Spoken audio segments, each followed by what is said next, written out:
പ്രിയ വിദ്യാർത്ഥികളെ നമസ്കാരം. സിസിക്കയുടെ 1 ഇയർ കോഴ്സായ ഓട്ടോമൊബൈലിൻ്റെ ഇന്നത്തെ ക്ലാസ്സിലേക്ക് എല്ലാവരെയും സ്വാഗതം ചെയ്യുന്നു. നമ്മൾ ഇന്ന് ചർച്ച ചെയ്യുന്ന ടോപ്പിക്ക് നമ്മുടെ അഡ്വാൻസ് ഓട്ടോമൊബൈൽ നമുക്ക് പഠിക്കാനുള്ള ഒരു ടോപ്പിക്കാണ്.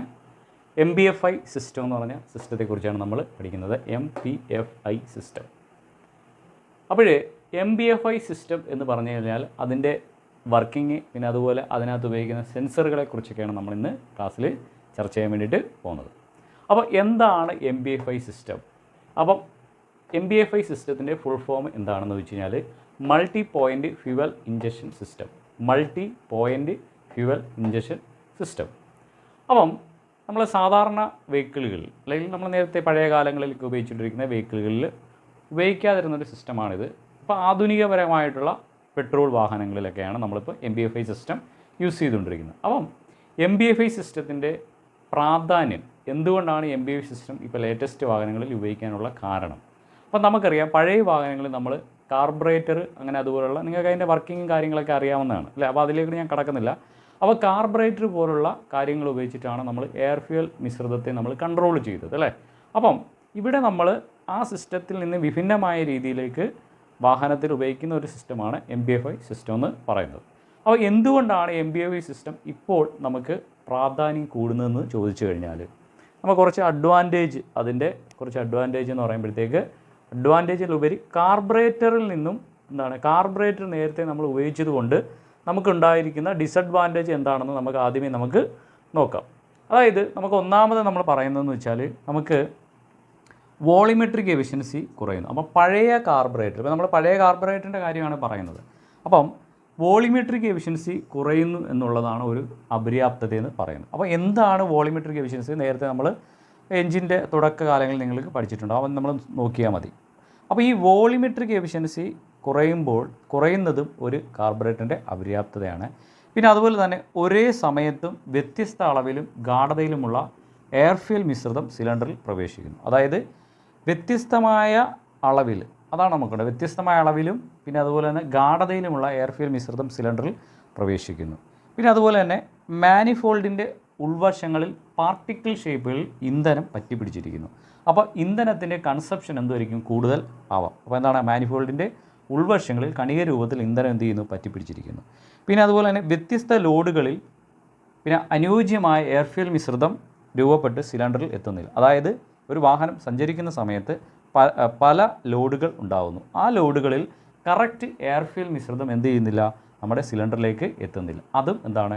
പഴയ ഒരു വാഹനത്തിലെ അല്ലെങ്കിൽ കാർബറേറ്ററിൻ്റെ ഒരു അപര്യാപ്തതയായിട്ട് നമുക്ക് മനസ്സിലാക്കാം. പിന്നെ ഇമ്പോർട്ടൻ്റ് ആയിട്ടുള്ളതാണ് അന്തരീക്ഷ മലിനീകരണം എന്ത് ചെയ്യുന്നു? വർദ്ധിപ്പിക്കുന്നു. ഏതാണ്? കാർബറേറ്റർ അന്തരീക്ഷ മലിനീകരണം വർദ്ധിപ്പിക്കുന്നു. പിന്നെ അതുപോലെ എഞ്ചിൻ്റെ ഔട്ട്പുട്ട് എന്ത് ചെയ്യുന്നു? കുറഞ്ഞിരിക്കുന്നു. അതൊക്കെ പിന്നെ അതുപോലെ തന്നെ ആക്സിലറേഷൻ്റെ പ്രതികരണം എന്തായിരിക്കും? കുറവായിരിക്കും. ഇതൊക്കെ ഒരു കാർബറേറ്ററിൻ്റെ അപര്യാപ്തതയാണ്. അപ്പോൾ ഈ കാർബറേറ്ററിൻ്റെ അപര്യാപ്തത പരിഹരിച്ചുകൊണ്ടാണ് ഇതിൻ്റെ നിർമ്മാതാക്കൾ വീണ്ടും നമ്മൾ എന്ത് ചെയ്യുന്നു? MPFI സിസ്റ്റത്തെക്കുറിച്ച് നമുക്ക് നമ്മുടെ മുന്നിലേക്ക് എത്തിക്കുന്നത്. അപ്പോൾ ആ MPFI സിസ്റ്റത്തെക്കുറിച്ചാണ് നമ്മൾ ഇന്ന് ചർച്ച ചെയ്യാൻ വേണ്ടിയിട്ട് പോകുന്നത്. ഓക്കെ ആണല്ലോ? നേരത്തെ അതിൻ്റെ ഒരു MPFIയുടെ പ്രാധാന്യം എന്താണെന്ന് നമ്മൾ നോക്കി. ഇനി അതിൻ്റെ എന്തുകൊണ്ടാണ് നമ്മൾ വാഹനങ്ങൾ യൂസ് ചെയ്യാനുള്ള അഡ്വാൻറ്റേജ്. അപ്പം വോളിമെട്രിക് എഫിഷ്യൻസി വർദ്ധിപ്പിക്കുന്നു. അതായത് വോളിമെട്രിക് എഫിഷ്യൻസി വർദ്ധിപ്പിക്കുന്നത് കൊണ്ട് എഞ്ചിൻ്റെ പവർ ഔട്ട്പുട്ട് വർദ്ധിപ്പിക്കുന്നു. അതായത് നമ്മൾ നേരത്തെ കാർബറേറ്ററിലാണ്, വെഞ്ചുറിയിലൂടെയാണ് എന്ത് ചെയ്യുന്നത്? നമ്മളുടെ ഈ എയർ എന്ത് ചെയ്യുന്നത്? അകത്തേക്ക് പ്രവേശിക്കുന്നത് വെഞ്ചുറിയിലാണ്, കാർബറേറ്ററിലാണ്. ഇവിടെയാണെങ്കിൽ എന്ത് ചെയ്യുന്നു? നമുക്ക് അത് നമ്മൾ വഴിയെ പറയുന്നതായിരിക്കും. അത് വെച്ചിട്ട്, അതായത് സൂപ്പർ ചാർജിങ് എന്ന് പറഞ്ഞാൽ സിസ്റ്റം ഉപയോഗിച്ചിട്ടുള്ള എയറാണ് പ്രവേശിപ്പിക്കുന്നത്. അപ്പോൾ അതുകൊണ്ട് വോളിമെട്രിക് എഫിഷ്യൻസി എന്ത് ചെയ്യുന്നു? വർദ്ധിപ്പിക്കുന്നു. അതുകൊണ്ട് എൻജിൻ പവർ ഔട്ട്പുട്ട് വർദ്ധിപ്പിക്കാൻ വേണ്ടി അതിലൂടെ സാധിക്കുന്നു. പിന്നെ താഴ്ന്ന എൻജിൻ വേഗതകളിൽ ഉയർന്ന ടോർക്ക് നമുക്ക് കിട്ടുന്നുണ്ട്. പിന്നെ അന്തരീക്ഷ മലിനീകരണം എന്തായിരിക്കും? വളരെ താഴ്ന്ന ലെവലായിരിക്കും. കാരണം എന്ന് വെച്ചാൽ എയർ ഫ്യൂൽ മിശ്രിതത്തിൻ്റെ കൃത്യതയും പിന്നെ അതുപോലെ തന്നെ ഉയർന്ന തോതിലുള്ള അറ്റോമൈസേഷൻ മൂലമാണ് നമുക്ക് എന്ത് സംഭവിക്കുന്നത്? അന്തരീക്ഷ മലിനീകരണം നമുക്ക് എന്ത് ചെയ്യണേ? കുറയ്ക്കാൻ വേണ്ടിയിട്ട് പറ്റുന്നത്. പിന്നെ അതുപോലെ തന്നെ ഇമ്പോർട്ടൻ്റ് ആയിട്ടുള്ള സാധനമാണ് വാഹനത്തിൻ്റെ മൈലേജ് നമുക്ക് എന്ത് ചെയ്യുന്നു? ഈ MPFI സിസ്റ്റം ഉപയോഗിക്കുന്നതുകൊണ്ട് നമുക്ക് വർദ്ധിപ്പിക്കാൻ വേണ്ടിയിട്ട് പറ്റും. ഇനി അതുപോലെ ഞാൻ നേരത്തെ പറഞ്ഞു, ടെർബോ അല്ലെങ്കിൽ സൂപ്പർ ചാർജിങ് സിസ്റ്റം ഉപയോഗിക്കുന്നത് കൊണ്ട് നമുക്ക് ഇതിനകത്ത് എന്ത് ചെയ്യുന്നത്? എയറിൻ്റെ അളവ് നമുക്കൊരു പരിധി വരെ നമുക്ക് എന്തായിരിക്കും? നിയന്ത്രിക്കാൻ വേണ്ടിയിട്ട് പറ്റും. അപ്പം സൂപ്പർ ചാർജിങ് സിസ്റ്റം നമുക്ക് MPFI സിസ്റ്റത്തിൽ യൂസ് ചെയ്യുന്നു. പിന്നെ ഒരേ സമയത്തും എല്ലാ സിലിണ്ടറുകളിലും ഒരേ അളവിലും ഗാഢതയിലുമുള്ള എയർ ഫ്യൂൽ മിശ്രിതം എത്തുന്നു. അതായത് വ്യത്യസ്തമായ സാഹചര്യങ്ങളിൽ അല്ലെങ്കിൽ വ്യത്യസ്തമായ ലോഡുകളിലും എല്ലാ സമയത്തും എല്ലാ സിലിണ്ടറുകളിലും ഒരേ അളവിൽ, അത് വ്യത്യസ്തതയൊന്നുമില്ല, ഒരേ അളവിലും ഒരേ ഗാഢതയിലുമുള്ള എയർ ഫ്യൂൽ മിശ്രിതം എത്താൻ വേണ്ടിയിട്ട് സഹായിക്കുന്നു. പിന്നെ അതുപോലെ തന്നെ ദ്രുതഗതിയിലുള്ള ആക്സിലറേഷൻ പ്രതികരണം എന്താണ് MBFയുടെ ഒരു ഗുണമായിട്ട് നമുക്ക് പറയാം. അതായത് ഫ്യുവൽ ഇൻടേക്ക് വാൽവിനടുത്തുള്ള ഇൻടേക്ക് പോർട്ടിലേക്ക് നേരിട്ട് ഇഞ്ചെക്റ്റ് ചെയ്യുന്നത് കൊണ്ട് നമുക്ക് എന്ത് സംഭവിക്കുന്നു? ഈ ആക്സിലറേഷൻ പ്രതികരണം എന്തായിരിക്കുന്നു? കൂടുതലായിട്ട് കിട്ടുന്നു. ഇതൊക്കെയാണ് ഒരു MBFI സിസ്റ്റത്തിൻ്റെ പ്രധാനപ്പെട്ട ഗുണങ്ങളെന്ന് നമുക്ക് പറയാൻ വേണ്ടിയിട്ട് പറ്റുന്നത്. ഓക്കെ ആണല്ലോ? ഓക്കെ. അപ്പോൾ നമ്മൾ അഡ്വാൻറ്റേജ് പറഞ്ഞു MBFയുടെ, അതുപോലെ തന്നെ നമുക്ക് അതിൻ്റെ ചെറിയ തോതിലുള്ള ഡിസഡ്വാൻറ്റേജും ഉണ്ട്. അപ്പോൾ ഡിസഡ്വാൻറ്റേജിൽ നമ്മൾ കിടക്കുന്നപ്പോൾ ഒന്നാമത്തെ കേസ് എന്ന് പറഞ്ഞാൽ ഉയർന്ന മെയിൻ്റനൻസ് കോസ്റ്റ് എന്തായിരിക്കും? ഉയർന്നതായിരിക്കും. പിന്നെ അതുപോലെ ഉയർന്ന ഇനിഷ്യൽ കോസ്റ്റ് ഉയർന്നതായിരിക്കും. പിന്നെ അതുപോലെ തന്നെ എൻജിൻ ചെക്കപ്പിനും കേടുപാടുകൾ തീർക്കുന്നതിനും നമ്മൾ കമ്പ്യൂട്ടറൈസ്ഡ് ഇലക്ട്രോണിക് ഉപകരണങ്ങൾ നമുക്ക് ആവശ്യമായിട്ട് വരുന്നു. അതായത് സ്കാനിങ് ടൂളുകൾ പോലുള്ള ടൂളുകൾ നമ്മൾ ഉപയോഗിക്കേണ്ടി വരുന്നു. അതായത് ലക്ഷക്കണക്കിന് എമൗണ്ടുള്ള അല്ലെങ്കിൽ വിലയുള്ള ടൂളുകളാണ് ഈ സ്കാനിങ് ടൂളുകളെന്ന് പറയുന്നത്. അപ്പോൾ അതൊക്കെ നമുക്ക് എന്ത് ചെയ്യുന്നു? കമ്പ്യൂട്ടറൈസ്ഡ് ഇലക്ട്രോണിക്സ് ഉപകരണങ്ങൾ നമുക്ക് എന്ത് ചെയ്യുന്നു? ഇതിൻ്റെ കേടുപാടുകൾ അല്ലെങ്കിൽ ചെക്ക് ചെയ്യുന്നതിനൊക്കെ നമുക്ക് ആവശ്യമായിട്ട് വരുന്നു. പിന്നെ അതുപോലെ തന്നെ സങ്കീർണമായ മെക്കാനിസം ആയതുകൊണ്ട് കഴിവുറ്റ അല്ലെങ്കിൽ പരിചയസമ്പന്നരായ മെക്കാനിക്കുകളെ നമുക്ക് എന്ത് ചെയ്യണം? ഇതിന് ആവശ്യമായിട്ട് വരുന്നുണ്ട്. ഇതൊക്കെയാണ് നമ്മളൊരു MBFI സിസ്റ്റത്തിൻ്റെ ഡിസഡ്വാൻറ്റേജ് എന്ന് നമുക്ക് പറയാൻ വേണ്ടിയിട്ട് പറ്റുന്നത്. ഓക്കെ, നമുക്കിനി MBFI സിസ്റ്റത്തിൻ്റെ വർക്കിങ്ങിലേക്ക് നമുക്ക് കിടക്കാം. അപ്പോൾ അതിനു മുമ്പ് നമുക്ക് MBFI സിസ്റ്റത്തിലെ പ്രധാനപ്പെട്ട ഭാഗങ്ങൾ, പാർട്ടുകൾ എന്താണെന്ന് നമുക്ക് ആദ്യമേ നോക്കാം. അപ്പോൾ ഞാൻ ഇവിടെ ഒരു ഫിഗർ വരച്ചിട്ടുണ്ട്. അതിന് മുമ്പ് നമ്മൾ താഴോട്ട് നോക്കുക. MBFI സിസ്റ്റത്തിലെ ഒന്നാമത്തെ പ്രധാനപ്പെട്ട ഭാഗങ്ങൾ air intake, air cleaner, throttle body, sensor and intake manifold. അപ്പം ഇതൊരു പാർട്ടാണ്. ഇനി അടുത്ത പാർട്ടാണ് ഫ്യുവൽ ഡെലിവറി നിയന്ത്രിക്കുന്ന ഫ്യുവൽ പമ്പ് ഡെലിവറി റെഗുലേറ്റർ. ഇതൊരു പാർട്ടാണ്. പിന്നെ ഇലക്ട്രോണിക് കൺട്രോള് ECM, അതായത് ഇലക്ട്രോണിക് കൺട്രോൾ മോഡ്യൂൾ. പിന്നെ അതുപോലെ കൺട്രോൾ ഡിവൈസ്. അങ്ങനെ ഈ 3 കാറ്റഗറിയിലാണ് MBFI സിസ്റ്റത്തിൻ്റെ പ്രധാനപ്പെട്ട ഭാഗങ്ങൾ നമ്മൾ തരംതിരിച്ചിരിക്കുന്നത്. മനസ്സിലായോ? അപ്പോൾ നമുക്ക് അറിയാവുന്ന കേസാണ്. ഇതിൻ്റെ പ്രധാനപ്പെട്ട ഭാഗങ്ങളിലേക്ക് നമ്മൾ നോക്കുകയാണെങ്കിൽ നമുക്ക് ആദ്യം നമ്മൾ ചെക്ക് ചെയ്യുന്ന സംഭവം എന്ന് പറഞ്ഞാൽ ECU എന്ന് പറയുന്ന തലച്ചോറ്. അതായത് ഒരു വാഹനത്തിലെ MBFI സിസ്റ്റത്തിൻ്റെ തലച്ചോറ് എന്ന് പറയുന്നത്, അല്ലെങ്കിൽ ബ്രെയിൻ എന്ന് പറയുന്നത് നമുക്ക് ECU എന്ന് പറയാം. ECU എന്ന് വെച്ച് കഴിഞ്ഞാൽ ഇലക്ട്രോണിക് കൺട്രോൾ യൂണിറ്റ്. പിന്നെ അതുപോലെ തന്നെ fuel tank, filter, electronic pump, fuel pressure regulator, പിന്നെ അതുപോലെ തന്നെ injector, inlet manifold, injector control signals പോകുന്ന ലൈൻസ്, പിന്നെ throttle valve, air filter, inlet valve. Okay, ഇത്രയും കാര്യങ്ങളാണ് നമ്മളുടെ ഒരു MBFI സിസ്റ്റത്തിൻ്റെ പ്രധാനപ്പെട്ട ഭാഗങ്ങളെന്ന് നമ്മൾ പറയുന്നത്. മനസ്സിലായോ? ഓക്കെ ആണല്ലോ? ഓക്കെ. ഈ MBFI സിസ്റ്റത്തിൻ്റെ വർക്കിംഗാണ് നമ്മൾ പറയാൻ വേണ്ടി പോകുന്നത്. അപ്പോൾ MBFI സിസ്റ്റത്തിൻ്റെ വർക്കിങ്ങിൽ ആദ്യം എന്തിനാണ് MBFI സിസ്റ്റം യൂസ് ചെയ്യുന്നത് ചോദിച്ചു കഴിഞ്ഞാൽ, പെട്രോൾ ഇന്ധനത്തെ അറ്റോമൈസ്ഡ് രൂപത്തിൽ സിലിണ്ടർ ഹെഡിലെ ഓരോ സിലിണ്ടറിൻ്റെയും ഇൻടേക്ക് പോർട്ടിലേക്ക് ഉയർന്ന മർദ്ദത്തോടു കൂടി ഇഞ്ചക്ടറുകളുടെ സഹായത്താൽ ഇഞ്ചക്റ്റ് ചെയ്യുക എന്നതാണ് ഒരു MBFI സിസ്റ്റത്തിൻ്റെ ധർമ്മമെന്ന് പറയുന്നത്. ഓക്കെ ആണല്ലോ? ഓക്കെ. അപ്പോൾ ഞാൻ നേരത്തെ പറഞ്ഞ ഇതിൻ്റെ കൺസ്ട്രക്ഷൻ്റെ കാര്യം നേരത്തെ പറഞ്ഞിട്ടുണ്ട്. ആ കൺസ്ട്രക്ഷനായിട്ട് ബന്ധപ്പെട്ട് നിൽക്കുന്ന കാര്യങ്ങൾ നിങ്ങൾക്ക് മനസ്സിലായെന്ന് വിചാരിക്കുന്നുണ്ട്. അപ്പോൾ നമുക്കതിൻ്റെ വർക്കിങ്ങിലേക്ക് നമുക്ക് പോകാം. അപ്പം ഒരു മോഡേൺ ഓട്ടോമൊബൈൽ വെഹിക്കിൾസിൽ ഉപയോഗിക്കുന്ന ഒരു MBFI സിസ്റ്റത്തിൻ്റെ ലേഔട്ടാണ് ഞാൻ ഈ വരച്ചിട്ടിരിക്കുന്നത്. ഇതിൽ ഇവിടെ തൊട്ട് നമുക്ക് ആരോ തൊട്ട് തുടങ്ങി കഴിഞ്ഞാൽ നമുക്ക് പെട്ടെന്ന് മനസ്സിലാക്കാൻ പറ്റും. ഇത് ഫ്യുവൽ ടാങ്കാണ്. അപ്പോൾ ഫ്യുവൽ ടാങ്കിൽ ഘടിപ്പിച്ചിട്ടുള്ള ഒരു ഇലക്ട്രോണിക് പമ്പ്. അപ്പം ഫ്യുവൽ ടാങ്കിൽ നിന്നും ഉള്ള ഇലക്ട്രോണിക് പമ്പ് ഈ ടാങ്കിൽ നിന്നും ഫ്യുവലിനെ എന്ത് ചെയ്യുന്നു? വലിച്ചെടുക്കുന്നു. അപ്പം ഫ്യുവലിനെ വലിച്ചെടുത്തിട്ട് അപ്പോൾ അവിടെ നമുക്ക് ഫിൽറ്ററിങ് സിസ്റ്റം ഉണ്ട്. അത് ഫിൽറ്റർ ചെയ്ത ശേഷമാണ് എന്ത് ചെയ്യുന്നത്? ഫ്യുവൽ വരുന്നത്. ആ ഫ്യുവൽ നമ്മളെ ഫ്യുവൽ പ്രഷർ റെഗുലേറ്റർ എന്ന് പറയുന്ന ഒരു പോർഷനിലേക്ക് എത്തുന്നുണ്ട്. അപ്പം ഈ ഫ്യുവൽ പ്രഷർ റെഗുലേറ്റർ ഒരു സ്ഥിരമായ മർദ്ദത്തോടു കൂടി നമ്മളുടെ ഇൻലെറ്റ് മാനിഫോൾഡിൽ സ്ഥാപിച്ചിട്ടുള്ള ഇഞ്ചക്ടറുകളിലേക്ക് സപ്ലൈ ചെയ്യുന്നു. മനസ്സിലായോ? ഈ പമ്പ് വലിച്ചെടുക്കുന്ന അധികമുള്ള ഫ്യുവല് നമ്മളുടെ ഫ്യുവൽ പ്രഷർ റെഗുലേറ്റർ റെഗുലേറ്റർ തിരിച്ച് നമ്മുടെ ടാങ്കിലേക്ക് പോകുന്നു.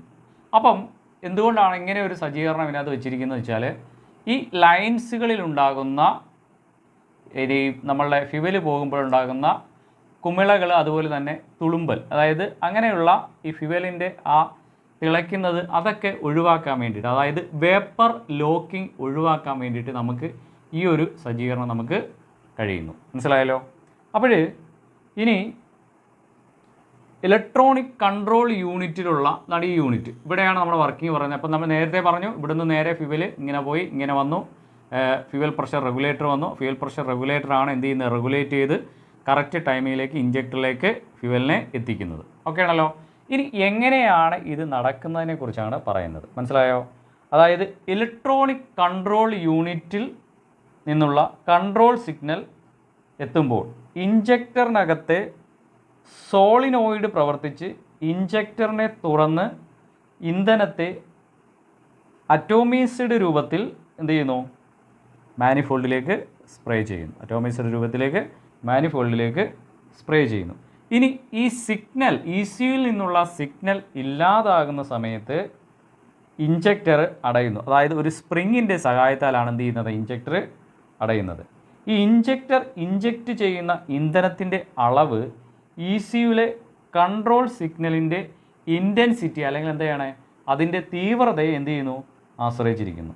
അപ്പോൾ ഈ കൺട്രോൾ സിഗ്നലിൻ്റെ തീവ്രത കൺട്രോൾ സിഗ്നലിൽ എത്തുന്ന വിവിധ തരം സെൻസറുകളെ എന്ത് ചെയ്യുന്നു, ആശ്രയിച്ചിരിക്കുന്നു. അപ്പം ഇപ്രകാരം നമ്മളുടെ ഈ ഒരു കണ്ടീഷനിൽ ഇപ്രകാരം എൻജിൻ്റെ ആവശ്യങ്ങൾക്കനുസരിച്ച് ഇഞ്ചക്ടറുകളുടെ ഫ്യുവൽ ഡെലിവറി നിയന്ത്രിക്കുന്നതും ഇഗ്നിഷൻ ടൈമിംഗ് നിയന്ത്രിക്കുന്നതും വിവിധ തരം സെൻസറുകൾ സിഗ്നലുകൾ ഉപയോഗിച്ചിട്ടാണ് നമ്മൾ എന്ത് ചെയ്യുന്നത്, MBF സിസ്റ്റത്തിൽ ഇത് നമ്മൾ നിയന്ത്രിക്കുന്നത്. മനസ്സിലായോ? ഓക്കെ ആണല്ലോ? അപ്പം ഇതിൻ്റെ പ്രധാന ഭാഗമാണ് ECU എന്ന് പറയുന്നത്. ECUവിലെത്തുന്ന കൺട്രോൾ സിഗ്നലുകളാണ് എന്ത് ചെയ്യുന്നത്, നമ്മളുടെ ഇവിടുത്തെ ഫ്യുവൽ ഡെലിവറി നിയന്ത്രിക്കുന്നത്. ഓക്കെ ആണല്ലോ? ഓക്കെ. അപ്പോൾ നമ്മൾ നേരത്തെ പറഞ്ഞിട്ടുണ്ടായിരുന്നു, ഈ സെൻസറുകൾ ഉപയോഗിച്ചിട്ടാണ് വാഹനങ്ങളിൽ അല്ലെങ്കിൽ MBF സിസ്റ്റത്തിൽ ഈ സിഗ്നലുകൾ എത്തിക്കുന്നതെന്ന് നേരത്തെ പറഞ്ഞു. അപ്പോൾ ആ ഒരു സെൻസറുകൾ എവിടെയൊക്കെയാണ് എങ്ങനെയൊക്കെയാണ് ഫിറ്റ് ചെയ്ത് വെച്ചിരിക്കുന്നത്, അതിൻ്റെ ലൊക്കേഷൻസ് എവിടെയൊക്കെയാണെന്നുള്ള ഫിഗറാണ് നമ്മളിനി അടുത്ത കാണിക്കാൻ വേണ്ടിയിട്ട് പോകുന്നത്. അപ്പോൾ അതിന് മുമ്പ് നമ്മൾ ചെയ്യുന്നതെന്ന് വെച്ചാൽ, നമുക്കറിയാം ECM എന്ന് പറയുന്ന ഒരു പോർഷൻ ഉണ്ടെന്ന് പറഞ്ഞല്ലേ. ECM എന്ന് പറയുന്നത് ഒരു നമ്മളുടെ MBF സിസ്റ്റത്തിൻ്റെ ബ്രെയിൻ ആണെന്ന് നേരത്തെ ഞാൻ പറഞ്ഞു. അപ്പം ഈ ഇലക്ട്രോണിക് കൺട്രോൾ മോഡ്യൂൾ എന്ന് പറയുന്ന ECM-ഉം പിന്നെ അതുപോലെ തന്നെ സെൻസർ, പിന്നെ അതുപോലെ മൂന്നാമതൊരാളുണ്ട് ആക്ച്വേറ്റർ. അപ്പം ഈ സെൻസറുകൾ നമ്മളുടെ ECM-ലേക്ക് എന്ത് ചെയ്യുന്നു, ഈ സിഗ്നലുകളെ നൽകുന്നു. ആ സിഗ്നലുകൾ ECM സ്വീകരിച്ച ശേഷം ഔട്ട്പുട്ട് കൺട്രോൾ കമ്പോണൻസുകൾ പ്രവർത്തിക്കുന്നതിൻ്റെ ഫലമായിട്ട്, അതായത് ഔട്ട്പുട്ട് കൺട്രോൾ കമ്പോണൻസ് എന്ന് പറയുമ്പോൾ അതെന്ന് പറയുന്നത് ആരാണ്, ആക്ച്വേറ്ററാണ്. ഇതാണ് ആക്ച്വേറ്റർ. അപ്പം സെൻസറുകൾ നൽകുന്ന സിഗ്നലുകൾ ECU സ്വീകരിച്ച ശേഷം അത് എന്ത് ചെയ്യുന്നു, ഔട്ട്പുട്ടിലേക്ക് നൽകും, അതായത് ആക്ച്വേറ്റർ മുഖേന എന്ത് ചെയ്യുന്നു, പുറത്തേക്ക് നൽകുന്നു. മനസ്സിലായോ? ഇത് സാധ്യമാക്കുന്ന ഈ സിസ്റ്റമാണ് നമ്മളെന്താ പറയുന്നത്, എൻജിൻ മാനേജ്മെൻറ്റ് സിസ്റ്റം. അപ്പോൾ ഈ എൻജിൻ മാനേജ്മെൻറ്റ് സിസ്റ്റത്തെ അടിസ്ഥാനമാക്കിയാണ് നമ്മൾ എന്ത് ചെയ്യുന്നത്, ഈ സെൻസറുകൾ അല്ലെങ്കിൽ ഈ MBF സിസ്റ്റത്തിലെ സെൻസറുകൾ പ്രവർത്തിക്കുന്നത്. മനസ്സിലായല്ലോ? ഓക്കെ ആണല്ലോ? ഓക്കെ. ഇനി നമ്മൾ ഇങ്ങോട്ട് നോക്കുന്ന സമയത്ത് നമ്മൾ ഫിഗറിലേക്ക് നോക്കുക.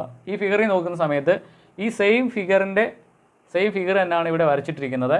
ഇവിടെ നമ്മൾ ഫ്യുവൽ ടാങ്ക്, പിന്നെ അതുപോലെ തന്നെ ഫ്യുവൽ ഡെലിവറി നിയന്ത്രിക്കുന്ന ഇഞ്ചക്ടേഴ്സ്, പിന്നെ അതുപോലെയുള്ള കാര്യങ്ങളൊക്കെയാണ് നമ്മൾ വരച്ചിട്ടിരിക്കുന്നത്. അപ്പോൾ ഇവിടെ ഞാൻ സെൻസറുകളും കാര്യങ്ങളും എല്ലാം ഒറ്റ ഇതിൽ തന്നെ കാണിച്ചിട്ടുണ്ട്.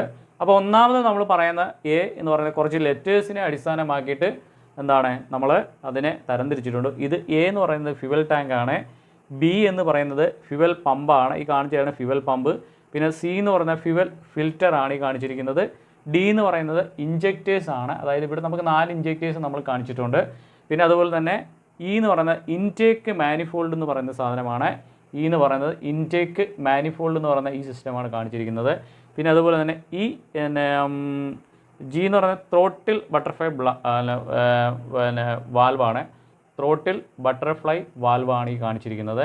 പിന്നെ അതുപോലെ തന്നെ എച്ച് എന്ന് പറയുന്നത് എയർ ക്ലീനറാണ് ഈ കാണിച്ചിരിക്കുന്നത്, എയർ ക്ലീനർ. പിന്നെ അതുപോലെ തന്നെ ജെ എന്ന് പറയുന്നത് ഫ്യുവൽ സപ്ലൈ ലൈൻ, അതായത് ഫ്യുവൽ സപ്ലൈ ചെയ്യുന്ന ഈ ലൈൻസ് ആണ് ഈ കാണിച്ചിരിക്കുന്നത്. പിന്നെ അതുപോലെ തന്നെ കെ എന്ന് പറയുന്ന ഫ്യുവൽ റിട്ടേൺ ലൈനാണ് ഈ കാണിച്ചിരിക്കുന്നത്, നമ്മൾ നേരത്തെ പറഞ്ഞ ഫ്യുവൽ റിട്ടേൺ ലൈനാണ് ഈ കാണിച്ചിരിക്കുന്നത്.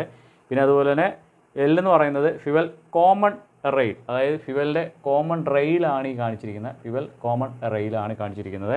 പിന്നെ അതുപോലെ തന്നെ എം എന്ന് പറയുന്നത് ക്രാങ്ക് ഷാഫ്റ്റിൻ്റെ ഒരു ഇതാണ് കാണിച്ചിരിക്കുന്നത്. പിന്നെ അതുപോലെ തന്നെ എൻ എന്ന് പറയുന്നത് നമ്മൾ ക്യാം ഷാഫ്റ്റിൻ്റെ ഒരു പൊസിഷനാണ് കാണിച്ചിരിക്കുന്നത്.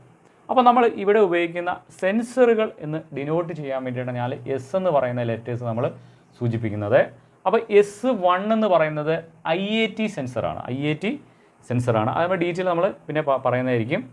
S2 എന്ന് പറയുന്നത് TP സെൻസറായിരിക്കും. S3 എന്ന് പറയുന്നത് MAP സെൻസറായിരിക്കും.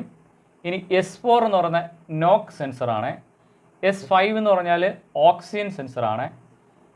X6 എന്ന് പറയുന്നത് CMB സെൻസറാണ്. X7 എന്ന് പറയുന്നത് CKP സെൻസറാണ്.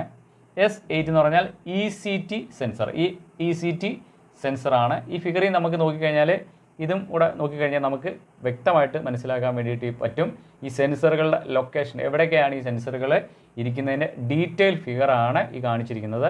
ഇത് നിങ്ങൾ നോക്കിക്കഴിഞ്ഞാൽ വ്യക്തമായിട്ട് മനസ്സിലാക്കാൻ വേണ്ടിയിട്ട് പറ്റുന്നതായിരിക്കും. ഓക്കെ ആണല്ലോ? ഓക്കെ. അടുത്തതായി നമ്മൾ MBFI സിസ്റ്റത്തിൻ്റെ സെൻസറുകളുടെ കാര്യം നമ്മൾ പറഞ്ഞായിരുന്നു. അപ്പോൾ അതിൻ്റെ ഒരു ചാർട്ടാണ് ഈ കാണിച്ചിരിക്കുന്നത്. നമുക്ക് പെട്ടെന്ന് മനസ്സിലാക്കാൻ വേണ്ടിയിട്ടാണ് ഒരു ചാർട്ട് രൂപത്തിലേക്ക് നമ്മൾ എത്തിച്ചിട്ടുള്ളത്. അപ്പം സെൻസറുകളാണ് ഈ കാണിച്ചിരിക്കുന്നത്, അതിൻ്റെ ഉപയോഗമാണ് ഈ കാണിച്ചിരിക്കുന്നത്. പിന്നെ കംപ്രമൈസ്ഡ് സിഗ്നൽസുകൾ നൽകുന്ന കാര്യമാണ് പറയുന്നത്. പിന്നെ ബേസിക് ഇഞ്ചക്ഷൻ ടൈം, പിന്നെ ഇഞ്ചക്ഷൻ ടൈം, പിന്നെ ഇഞ്ചക്ടർ, ഈ പോർഷനാണ് കാണിച്ചിരിക്കുന്നത്. അപ്പം ഇവിടെ നമ്മൾ സിഗ്നലുകൾ എങ്ങനെയാണ് എത്തുന്നതിനെ കുറിച്ചിട്ടാണ് പറയുന്നത്. അപ്പം CMB സെൻസർ നേരത്തെ ബേസിക് എൻജിൻ ഇഞ്ചക്ഷൻ ടൈമിലേക്ക് പോകുന്നു. MAP സെൻസർ ബേസിക് ഇഞ്ചക്ഷൻ ടൈമിലേക്ക് പോകുന്നു. അവിടെ നിന്നുള്ള സിഗ്നലുകൾ എന്ത് ചെയ്യുന്നു, നമ്മുടെ ഇവിടെ എത്തുന്നു. ഈ കംപ്രമൈസ്ഡ് സിഗ്നൽ സംയോജിത രൂപമാണ് ഇവിടെ എത്തുന്നത്. അപ്പം IAT sensor intake air temperature sensor, അത് നമ്മളെ അതിൻ്റെ സിഗ്നൽ ഇവിടെ എത്തുന്നു. ഇനി ECT എൻജിൻ കൂളൻ്റ് ടെമ്പറേച്ചർ സെൻസറിൻ്റെ സിഗ്നൽ ഇവിടെ എത്തുന്നു. TP സെൻസർ ത്രോട്ടിൽ വാൽവ് ഓപ്പണിങ്ങിൻ്റെ സെൻസറിൻ്റെ സിഗ്നൽ ഇവിടെ എത്തുന്നു. പിന്നെ ബാറ്ററി സപ്ലൈ വോൾട്ടേജ് ഉണ്ടാകുന്ന സിഗ്നലുകൾ എന്താണ് ഇവിടെ എത്തുന്നു. പിന്നെ എൻജിൻ സ്റ്റാർട്ടിംഗ് സർക്യൂട്ട്, അതായത് സ്റ്റാർട്ടിംഗ് സിഗ്നലുകൾ എന്താണ് നമ്മളുടെ ഈ സിഗ്നലുകൾ എത്തുന്നു. അപ്പം MBFI സിസ്റ്റം അല്ലെങ്കിൽ MBFI വാഹനങ്ങൾ നമ്മൾ സ്റ്റാർട്ട് ചെയ്യുന്ന സമയത്ത് നമ്മൾ കുറച്ച് കാര്യങ്ങൾ ശ്രദ്ധിക്കണം. ഒരിക്കലും നമ്മൾ വാഹനം തള്ളി സ്റ്റാർട്ട് ചെയ്യാനുള്ള ഇട നമ്മൾ ഉണ്ടാക്കില്ല, അതായത് വാഹനം തള്ളി സ്റ്റാർട്ട് ചെയ്യരുത്. പിന്നെ അതുപോലെ തന്നെ ഈ സ്റ്റാർട്ടിംഗ് കീ നമുക്ക് തിരിക്കുമ്പോൾ ആക്സിലേറ്റർ പെഡൽ നമുക്ക് എന്ത് ചെയ്യാൻ പാടില്ല, അമർത്താൻ വേണ്ടിയിട്ട് പാടില്ല. കാരണം ഈ സമയത്താണ് ഈ സിഗ്നലുകൾ ഇന്ധനത്തിൻ്റെ അതുപോലെ തന്നെ അതിൻ്റെ അളവിനെയും ഗുണത്തെയും നിയന്ത്രിക്കുന്നത്. അപ്പം അങ്ങനെയുള്ള അവസ്ഥകളിലായതുകൊണ്ടാണ് നമ്മൾ എന്ത് ചെയ്യാൻ പറ്റില്ല, സ്റ്റാർട്ടിംഗ് സിഗ്നലുകൾ കറക്റ്റ് സമയത്ത് കറക്റ്റ് ടൈമിൽ നൽകുന്നത് കൊണ്ട് നമ്മൾ വാഹനത്തെ എന്ത് ചെയ്യാൻ പാടില്ല, വാഹനത്തിൽ കീ തിരിക്കുമ്പോൾ ആക്സിലേറ്റർ പെഡൽ എന്ത് ചെയ്യാനില്ല, അമർത്താൻ വേണ്ടിയിട്ട് പറ്റത്തില്ല. പിന്നെ സാധാരണ എന്ന് വെച്ചാൽ 3 സെക്കൻഡുകളിൽ വാഹനം എന്ത് ചെയ്യുന്നു, സ്റ്റാർട്ടാവാറ് ഉണ്ട്. പിന്നെ അതിൽ സ്റ്റാർട്ടായിട്ട് 5 സെക്കൻഡുകൾ കഴിഞ്ഞ് വീണ്ടും സ്റ്റാർട്ട്, ഒരേ സമയത്തിൽ 3-ൽ കൂടുതൽ എൻജിൻ ക്രാങ്ക് ചെയ്യാനുള്ള അനുവാദം നമുക്ക് ഇല്ല. അതായത് അങ്ങനെ നമുക്ക് ചെയ്യാൻ വേണ്ടി പറ്റില്ല. അതായത് എൻജിൻ്റെ സ്റ്റാർട്ടിംഗ് സർക്യൂട്ട് സ്റ്റാർട്ടർ സിഗ്നലുകളെ ആശ്രയിച്ചിട്ടാണ് അതിൻ്റെ സ്റ്റാർട്ടിങ് നമുക്ക് മനസ്സിലാവുന്നത്. അതുകൊണ്ടാണ് നമ്മൾ അങ്ങനെയുള്ള കാര്യങ്ങളൊന്നും ചെയ്യില്ലെന്ന് പറയുന്നത്. പിന്നെ അടുത്ത സെൻസർ O2 സെൻസർ, ഓക്സിജൻ്റെ ഗാഢത നിയന്ത്രിക്കുന്ന അതിൻ്റെ സിഗ്നൽ ഇവിടെ എത്തുന്നു. VSS അതായത് വെഹിക്കിൾ സ്പീഡ് സെൻസറിൻ്റെ ഗാഢത ഇവിടെ എത്തുന്നു. പിന്നെ AC റിലേ ഓൺ ഓഫ്, അതായത് സിഗ്നലുകളുടെ അല്ലെങ്കിൽ സെൻസറുകൾ ഓൺ ഓഫ് കണ്ടീഷൻസ് അറിയിക്കാൻ വേണ്ടിയിട്ടാണ് നമ്മൾ AC റിലേ ഉപയോഗിക്കുന്നത്. ഇതൊക്കെയാണ് നമ്മളുടെ ഈ ഒരു സെൻസർ സിഗ്നലുകളെല്ലാം സ്വീകരിച്ചുകൊണ്ടാണ് ഇഞ്ചക്ഷൻ ടൈമിങ്ങിൽ ഇഞ്ചക്ടറിലേക്ക് എന്ത് ചെയ്യുന്നത്, നമ്മളെ ഫ്യൂവൽ ഡെലിവറി നടത്തുന്നത്. Air and fuel delivery correct ടൈമിൽ നടത്തുന്നത്. മനസ്സിലായോ? ഇതാണ് നമുക്ക് എന്ത് ചെയ്യുന്നത്, ഇതിൻ്റെ ഒരു ചാർട്ട് എന്ന് പറയുന്നത്. അപ്പം ഓക്കെ ആണല്ലോ? ഓക്കെ. ഇപ്പോൾ നിങ്ങൾ കണ്ടുകൊണ്ടിരിക്കുന്നത് TP സെൻസറാണ്, അതായത് ത്രോട്ടിൽ പൊസിഷൻ സെൻസർ. ത്രോട്ടിൽ ബോഡിയിൽ ഘടിപ്പിക്കുന്ന ഈ സെൻസർ ത്രോട്ടിൽ വാൽവിൻ്റെ ചലനങ്ങൾ ഒരു ത്രോട്ടിൽ വാൽവ് സ്വിച്ചിൻ്റെ സഹായത്താൽ സെൻസ് ചെയ്ത് വ്യത്യസ്ത വോൾട്ടേജ് സിഗ്നലുകളാക്കി ECUവിലേക്ക് അയക്കുന്നു. ഇപ്പോൾ നിങ്ങൾ കണ്ടുകൊണ്ടിരിക്കുന്നത് MAP sensor, manifold absolute pressure sensor. ഇത് ഇൻടേക്ക് മാനിഫോൾഡിൽ ഘടിപ്പിക്കുന്നു. മാനിഫോൾഡിലൂടെ പ്രവേശിക്കുന്ന വായുവിൻ്റെ മർദ്ദവ്യതിയാനങ്ങൾക്ക് അനുപാതമായ വോൾട്ടേജ് സിഗ്നലുകൾ ECUവിലേക്ക് നൽകുന്നു. Semi conductor type pressure converting എലമെൻറ്റുകൾ ഉപയോഗിച്ചാണ് ഇപ്രകാരം ചെയ്യുന്നത്. ഇപ്പോൾ കണ്ടുകൊണ്ടിരിക്കുന്നത് ECT sensor, engine coolant temperature sensor. Thermostat വാൽവിൽ ഘടിപ്പിക്കുന്ന ഈ സെൻസർ എൻജിൻ കൂളൻ്റിൻ്റെ താപവ്യതിയാനങ്ങൾ മനസ്സിലാക്കി അതിന് ആനുപാതികമായ തെർമോസ്റ്റാറ്റിലെ റെസിസ്റ്റൻസിൽ വ്യതിയാനം വരുത്തുന്നു. ഇപ്രകാരം കൂളൻ്റിൻ്റെ താപവ്യതിയാനങ്ങൾക്ക് അനുപാതികമായ സെൻസർ സിഗ്നലുകൾ ECUവിലേക്ക് അയക്കുന്നു. കൂളൻ്റിൻ്റെ താപം കൂടുമ്പോൾ ആനുപാതികമായി റെസിസ്റ്റൻസ് കുറയുന്ന ഒരു തെർമിസ്റ്റർ ആണ് ഈ പ്രവർത്തനം സാധ്യമാക്കുന്നത്. ഇപ്പോൾ കണ്ടുകൊണ്ടിരിക്കുന്നത് IAT സെൻസർ, അതായത് ഇൻടേക്ക് എയർ ടെമ്പറേച്ചർ സെൻസർ. നേരത്തെ പറഞ്ഞ ECT സെൻസറിൻ്റെ പ്രവർത്തനം തന്നെയാണ് IAT സെൻസറിനും ഉള്ളത്. എയർ ക്ലീനറിൽ ഘടിപ്പിക്കുന്ന ഈ സെൻസർ അതിലേക്ക് വരുന്ന വായുവിൻ്റെ അല്ലെങ്കിൽ എയറിൻ്റെ ഹീറ്റ് വ്യതിയാനങ്ങൾ, താപവ്യതിയാനങ്ങൾ മനസ്സിലാക്കി സിഗ്നലുകൾ ECUവിലേക്ക് നൽകുന്നു. അടുത്ത സെൻസറാണ് vehicle speed sensor, VSS. Gear ബോക്സിൻ്റെ ഔട്ട്പുട്ട് ഷാഫ്റ്റിൽ ഘടിപ്പിക്കുന്ന ഈ സെൻസർ വാഹനത്തിൻ്റെ വേഗതത്തിനനുസരിച്ച് ഇന്ധന സപ്ലൈ നിയന്ത്രിക്കുന്നതിനുള്ള സിഗ്നൽ ECUവിലേക്ക് കൈമാറുന്നു. ഒരു പൾസ് ജനറേറ്ററിൻ്റെ അടിസ്ഥാനമാക്കിയാണ് ഈ സെൻസർ പ്രവർത്തിക്കുന്നത്. യൂണിറ്റ് സമയത്തിൽ ECUവിലേക്ക് എത്തുന്ന പൾസുകളുടെ എണ്ണം കണക്കിലെടുത്താണ് ECU ഇന്ധന സപ്ലൈ നിയന്ത്രിക്കുന്നത്. അടുത്ത സെൻസറാണ് CMP സെൻസർ, അതായത് cam shaft position sensor. Cam ഷാഫ്റ്റിൻ്റെ മുൻവശത്തുള്ള ടൈമിംഗ് കവറിലുള്ള സെൻസർ കേസിങ്ങിലാണ് ഈ സെൻസർ ഘടിപ്പിക്കുന്നത്. CMP സെൻസർ ക്യാം ഷാഫ്റ്റ് കറക്കത്തിൻ്റെ വിവിധ പൊസിഷനുകൾ, ആംഗിളുകൾ ഡിറ്റക്റ്റ് ചെയ്ത് പൾസ് രൂപത്തിൽ ECUവിലേക്ക് കൈമാറുന്നു.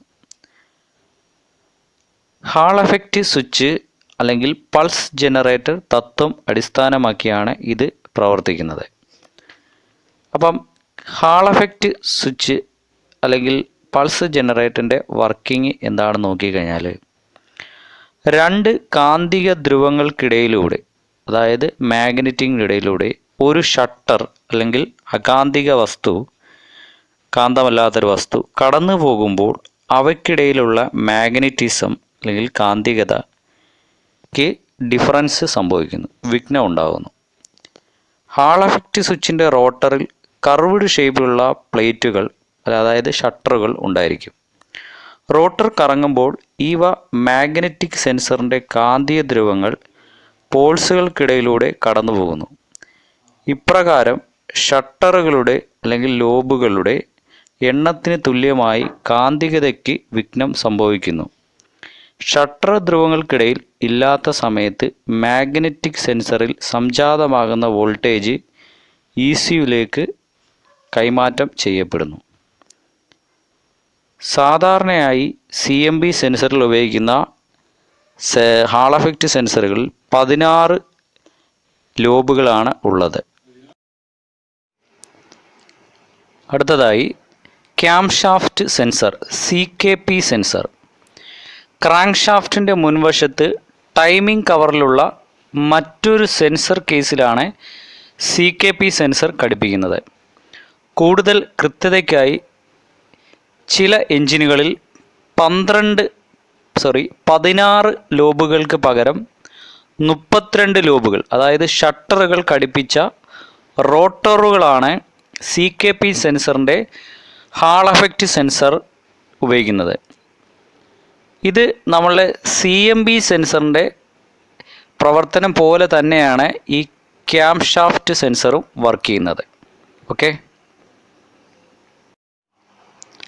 അടുത്തതായി നിങ്ങൾ ചിത്രത്തിൽ കണ്ടുകൊണ്ടിരിക്കുന്നത് ഓക്സിജൻ സെൻസർ. എക്സോസ്റ്റ് മാനിഫോൾഡിനകത്ത് ഓക്സിജൻ സെൻസർ ഘടിപ്പിക്കുന്നത് എൻജിൻ പുറന്തള്ളുന്ന വാതകത്തിലെ ഓക്സിജൻ്റെ അളവ് മനസ്സിലാക്കി ആവശ്യമായ മാറ്റം വായു ഇന്ധന മിശ്രിതത്തിൽ വരുത്തുന്നതിനുള്ള സിഗ്നൽ ECUവിലേക്ക് കൈമാറുന്നു. സെൻസറിനകത്തുള്ള സെൻസർ ഹീറ്റർ ചൂട് പിടിപ്പിക്കുന്നതിനനുസരിച്ച് ഓക്സിജൻ്റെ സെൻസറിൻ്റെ ആക്ടിവേഷൻ കൂടുന്നു. അപ്പം സാധാരണയായിട്ട് എൻജിൻ ടൈമിങ്ങിനെ നിയന്ത്രിക്കുന്ന ഇത്തരം ഘടകങ്ങൾ എൻജിൻ സ്പീഡ്, ഇൻടേക്ക് എയറിൻ്റെ അളവ്, പിന്നെ അതുപോലെ എൻജിൻ്റെ വിവിധ പ്രവർത്തന സാഹചര്യങ്ങൾക്കനുസരിച്ചിട്ടാണ് നമ്മളുടെ ഈ സെൻസറുകൾ വർക്ക് ചെയ്യുന്നത്. അപ്പം സെൻസറുകളെക്കുറിച്ച് ഒരു ഏകദേശ ചിത്രം നിങ്ങൾക്ക് തരാൻ വേണ്ടി സാധിച്ചു എന്ന് തോന്നുന്നു. ഇത് നിങ്ങൾ വൃത്തിയായിട്ട് കറക്റ്റ് രീതിയിൽ ഫോളോ ചെയ്ത് കഴിഞ്ഞാൽ നമുക്കിത് പെട്ടെന്ന് മനസ്സിലാക്കാൻ വേണ്ടിയിട്ട് പറ്റുന്നൊരു കാര്യമാണ്. ഓക്കെ.